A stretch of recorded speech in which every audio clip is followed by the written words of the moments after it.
otro tema interesante. Esta mañana, Juan, yo te quiero presentar una buena amiga. Ella es boricua, vive en el centro de la Florida.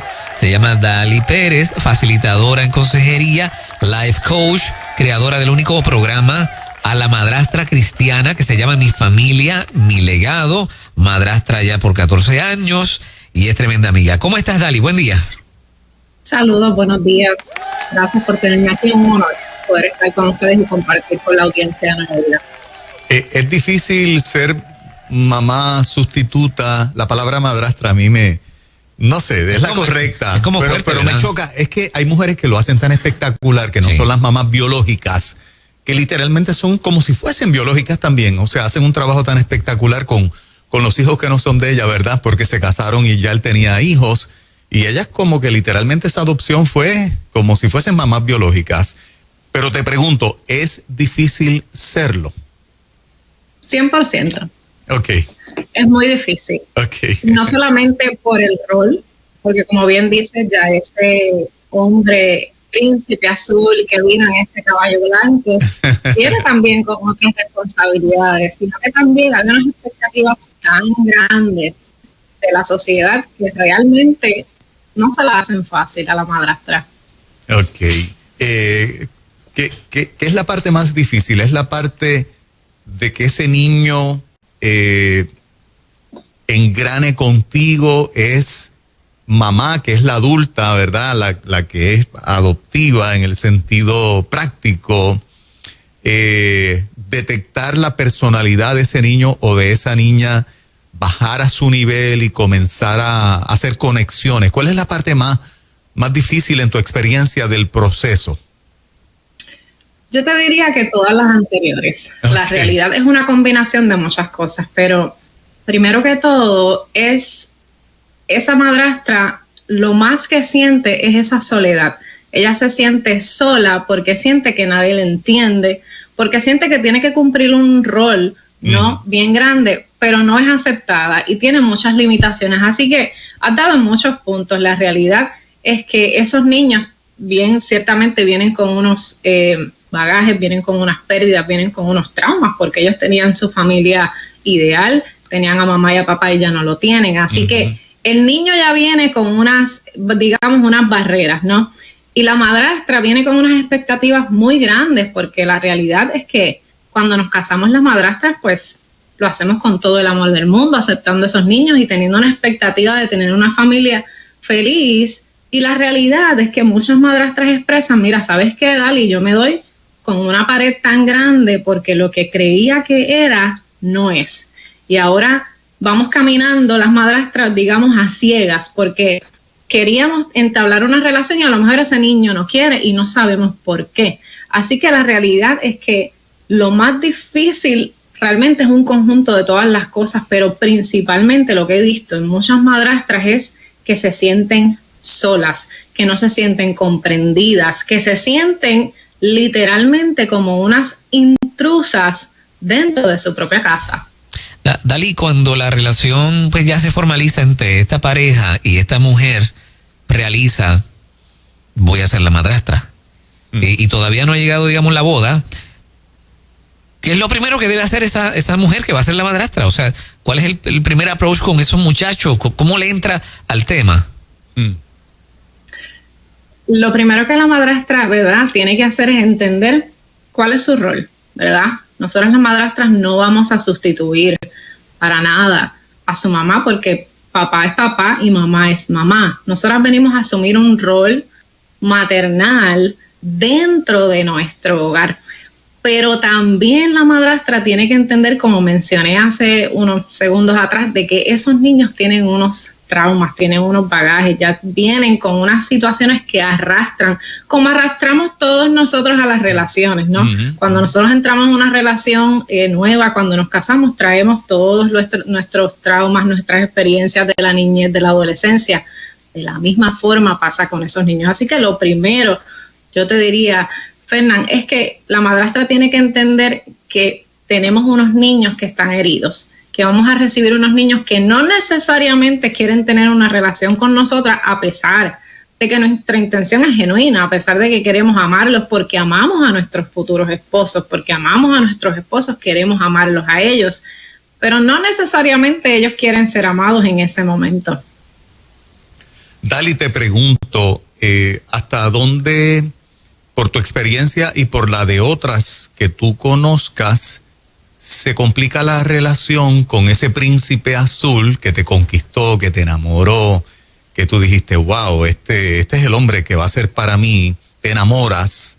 ¿Cuánto se complica la relación con él, con ese príncipe azul, por el hecho de que ese príncipe azul trajo unos hijos consigo y que pues evidentemente aún sin hijos, el ajuste entre una pareja que se casa y por primera vez viven bajo el mismo techo y están ahora todo el tiempo juntos, distinto al noviazgo que te veo ratitos, salimos, disfrutamos, pero tú en tu casa y yo en la mía, ahora no.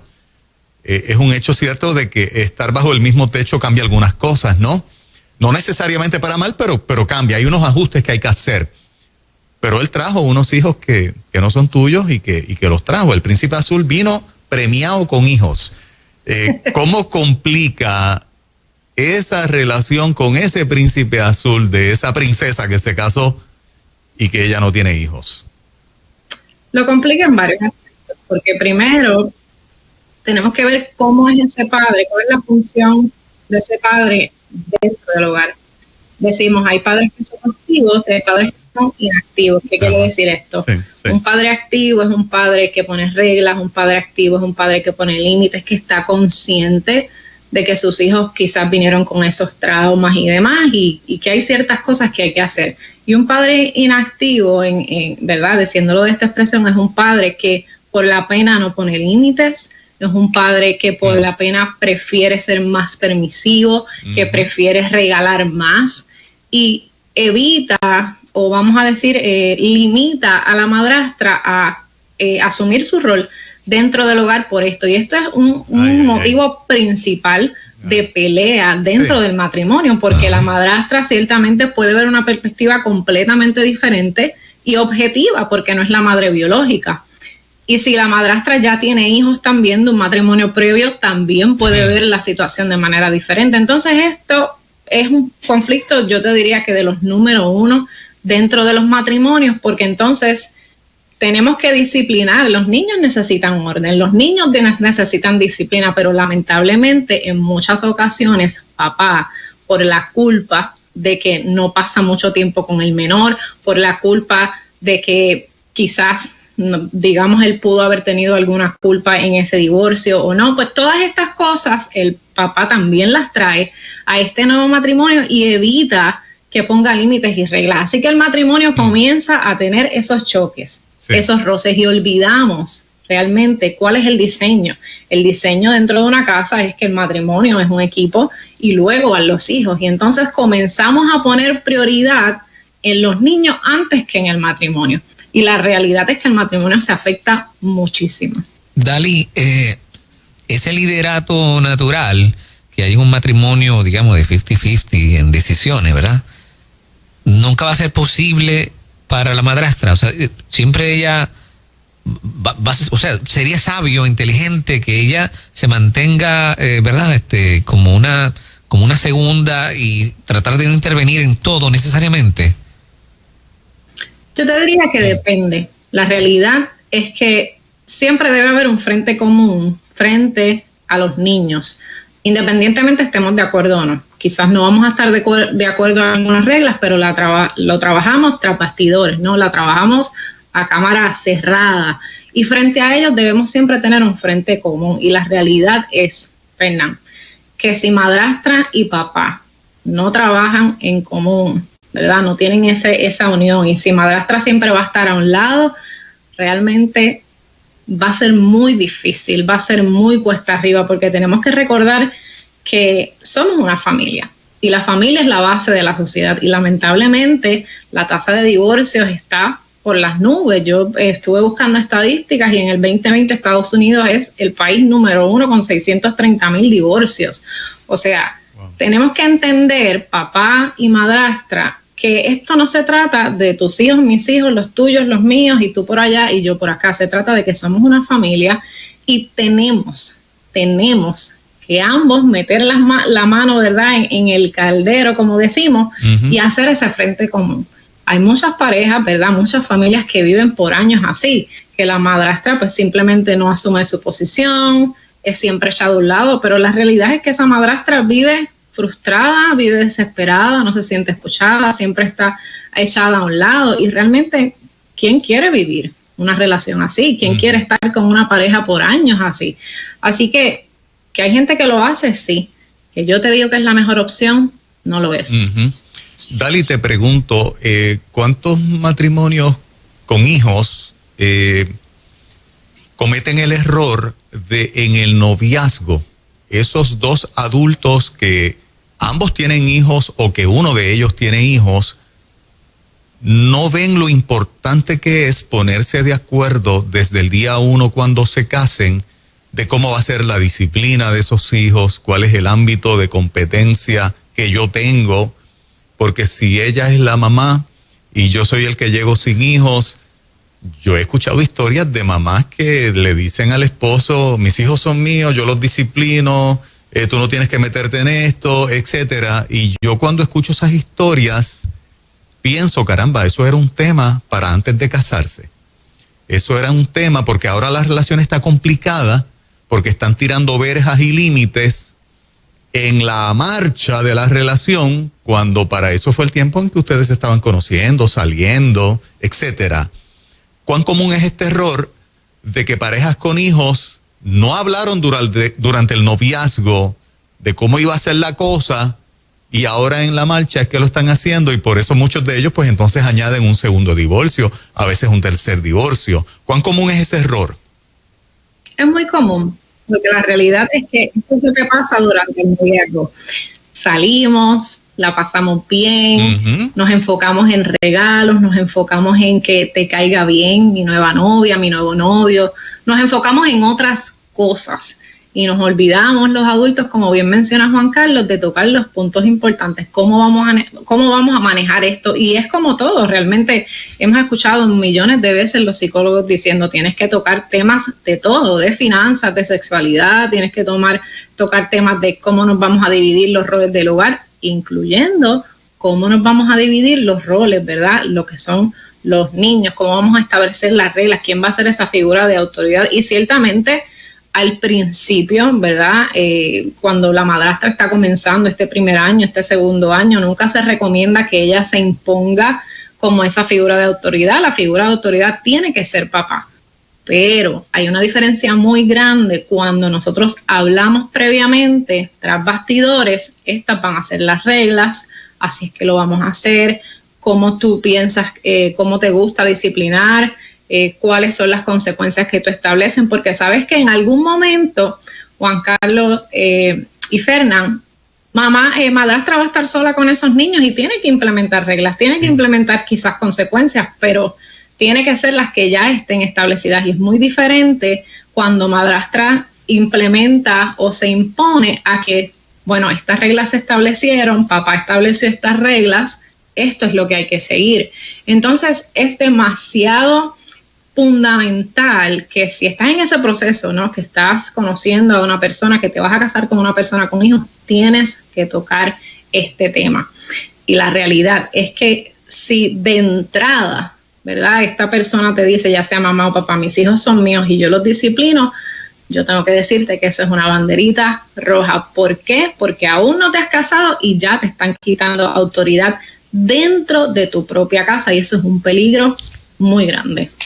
Por algo que dijiste al principio en tus comentarios, entonces, para que me lo confirme, quiere decir que el hombre pues debería estar atento a lo que madrastra, la esposa que es madrastra, dice, porque esa perspectiva, o sea, en el hecho de que ella no es la mamá, sino que es madrastra, hay una ventaja en términos de la perspectiva, como ve ciertas cosas que pueden ayudar tremendamente a la dinámica de la familia, a los hijos, la relación en general, ¿no?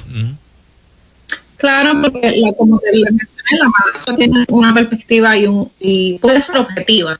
¿no? Porque quizás esos sentimientos de lo que es la sangre y de que no es su hijo biológico, pues puede ver la vida de una manera diferente, puede ver la situación de una manera diferente. Y pasa mucho, Fernán, que en muchas ocasiones cuando la madrastra trae esta perspectiva diferente, cuando la madrastra trae, ¿verdad?, esta visión de vida diferente, papá no siempre la acepta porque rechaza o pone en duda la intención del corazón de esa madrastra. Y en muchas ocasiones pasa de que quizás ellos todavía o no creen que la madrastra realmente tiene la mejor intención del corazón.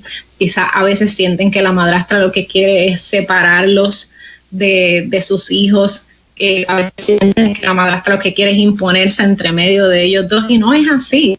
En muchas ocasiones, no estoy diciendo que, ¿verdad?, hay de todo en la viña del Señor, ¿no? Pero estamos hablando de una madrastra cristiana, la madrastra que tiene esos valores fundados en la palabra, que siguen al Mesías. Así que estamos hablando de esa madrastra que realmente está ahí mano a mano, de corazón, con amor. Y en muchas ocasiones, cuando el papá no puede ver un poco más allá, también por esa culpa que hablamos, de que la intención de la madrastra, mira, no es hacerte mal, no es perjudicar esa relación con tus hijos, sino es traerte una visión diferente para poder seguir y continuar uniendo y restaurando a nuestra familia. Así que definitivamente sí, papá tiene una ventaja de que la madrastra puede traer una visión objetiva a la mesa que puede ayudar definitivamente a unir a esa familia. Sé que tienes un ministerio que está en la línea de ayudar precisamente a parejas que llegaron a casarse ya con hijos de una relación previa. En el contexto de tu experiencia durante estos años, ¿es posible tener un matrimonio feliz? ¿Es posible tener un matrimonio sin posibilidad o bajarlo al mínimo de un segundo divorcio? Si se dialogan estas cosas, si se trabajan, y es posible ser una madrastra no frustrada, sino exitosa, o un padrastro no frustrado, sino exitoso en una segunda nupcia, maybe en una tercera nupcia. ¿Es posible? ¿Por tu experiencia? 100%. Es posible. Yo llevo 14 años de matrimonio.